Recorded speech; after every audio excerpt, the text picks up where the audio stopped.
Sensex और Nifty ने 4 साल का रिकॉर्ड तोड़ दिया और निवेशकों के चेहरों पर मुस्कान लौटा दी। लेकिन बाजार में ये जो तेजी आई है, क्या ये जारी रहेगी या फिर अगले हफ्ते कुछ नया मोड़ ले लेगा बाजार? निवेशकों के मन में इस समय यही सवाल है। तो आज इस वीडियो में हम आपको आने वाले हफ्ते में बाजार की चाल के ऊपर एक ओवरव्यू देने की कोशिश करते हैं। समझते हैं बीते हफ्ते बाजार में क्या कुछ हुआ और आने वाले हफ्ते में बाजार किस तरह की चाल दिखा सकता है। सबसे पहले बीते हफ्ते पर अगर आप एक बार नजर डालेंगे तो पिछला हफ्ता छुट्टियों के कारण छोटा कारोबारी हफ्ता जरूर था, लेकिन रिटर्न्स के मामले में काफी बड़ा साबित हुआ। निफ्टी में लगभग 4.5% की उछाल देखा गया।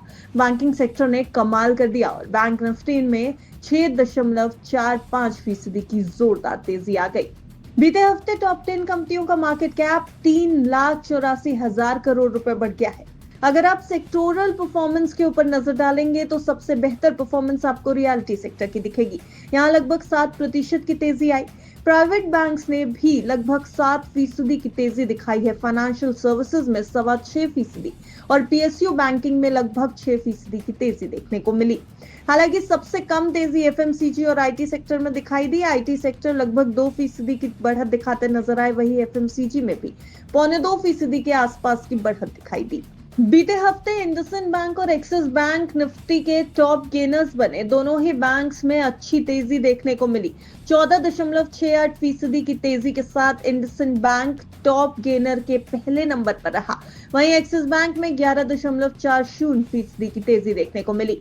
हालांकि अगर आप गिरने वाले स्टॉक्स पर नजर डालेंगे तो हमारे पास सिर्फ एक स्टॉक रहा, वो था विप्रो का। गिरावट महज 1.25% के आसपास की। यानी बाजार में बीता कारोबारी हफ्ता निवेशकों के चेहरे पर मुस्कान लाने वाला रहा है। लेकिन इस तेजी की सबसे बड़ी वजह क्या रही है, एक बार नजर इन पर भी डालना जरूरी है, क्योंकि ये वजहें बाजार के लिए बड़ा ट्रिगर साबित हुई हैं। अमेरिका और चीन के बीच टैरिफ टकराव में थोड़ी नरमी आई है और बाजार इससे थोड़ा खुश नजर आ रहा है। खुदरा महंगाई यानी रिटेल इन्फ्लेशन दर 6 साल के मिनिमम लेवल पर आ गई है। आरबीआई की ब्याज दर में कटौती और भविष्य में एक और कट की उम्मीद ने भी बाजार को पॉजिटिव ट्रिगर देने का काम किया है। वहीं विदेशी निवेशकों की वापसी हुई है, जिन्होंने सिर्फ पिछले हफ्ते में लगभग 14,670 करोड़ की खरीदारी की है और ये बाजार के लिए बेहद पॉजिटिव ट्रिगर माना गया। ग्लोबल मार्केट के ऊपर भी नजर डालना जरूरी है। बीते हफ्ते ग्लोबल मार्केट्स में क्या हुआ, क्योंकि बाजार की चाल पूरी तरीके से अमेरिका और बाकी ग्लोबल मार्केट्स पर भी डिपेंड करती दिखाई दी है।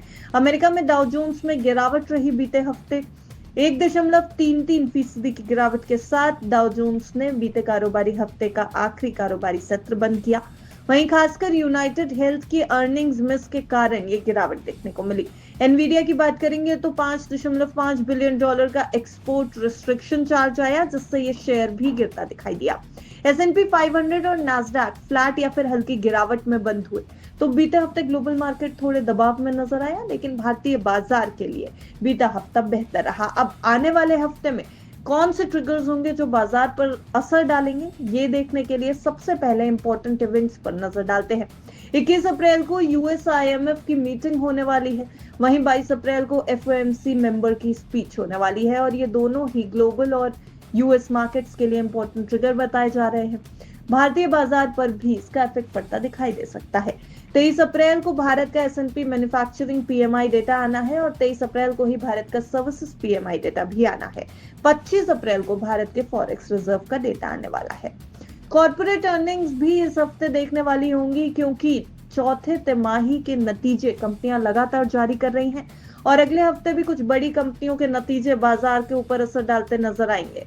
Tata investment, HCL tech, Tata communication, Bajaj housing finance, Axis bank, HUL, RBL bank, ये कंपनियां अपने Q4 रिजल्ट्स वित्त वर्ष 2025 के लिए पेश करेंगी। HDFC बैंक और ICICI बैंक के नतीजे पहले ही बाजार को उछाल दे चुके हैं। अब बाकी स्टॉक्स की बारी है और इन्हें नतीजे भी बाजार के लिए एक अहम ट्रिगर हो सकते हैं। आने वाले हफ्ते में टेक्निकल व्यू निफ्टी पर क्या रहता है। एक्सपर्ट्स की राय है कि निफ्टी ने 23,450 के ऊपर ब्रेकआउट ऑलरेडी दे दिया है। अगला बड़ा रेजिस्टेंस 23,870 पर बन रहा है। यही लेवल 25 मार्च को मार्केट ने तोड़ा था। अगर ये लेवल पार हुआ तो नया ऑल टाइम हाई बनना संभव है, लेकिन अर्निंग्स कमजोर रही या ग्लोबल न्यूज बिगड़ी तो सेलिंग प्रेशर भी बाजार पर बन सकता है। तो फिलहाल निवेशकों के लिए एक्सपर्ट्स की यही राय है कि सतर्क रहने का समय है, कॉशियस निवेश करें लेकिन पैनिक में सेल ना करें, यानी कि हड़कंप में अपने स्टॉक्स ना बेचें। बाजार में अभी भी पॉजिटिव ट्रेंड दिखाई दे रहा है, ये एक्सपर्ट्स का व्यू है। रेगुलर एसआईपीज जारी रखने की निवेशकों को सलाह दी जा रही है और ज्यादा लेवरेज पोजीशंस बनाने से बचने की भी सलाह है। तो ये तो था आने वाले हफ्ते के लिए पूरा market outlook. Earnings, global events और टेक्निकल लेवल्स पर सबकी नजर रहने वाली है। आपको क्या लगता है, निफ्टी नया रिकॉर्ड बना पाएगा या फिर एक बार बाजार में करेक्शन आने के फिर से चांसेस हैं? अपनी राय हमें कमेंट बॉक्स में बताइएगा जरूर। लेकिन एक जरूरी जानकारी, ये पूरी रिपोर्ट सिर्फ आपकी जानकारी के लिए तैयार की गई है। अगर आपको बाजार में कहीं भी निवेश करना है, कहीं भी दाम लगाना है, तो अपने फाइनेंशियल एडवाइजर यानी वित्तीय सलाहकार की राय के बिना ऐसा ना करें। बिस्तक की आपको यही सलाह है। Bureau report, बिस्तक।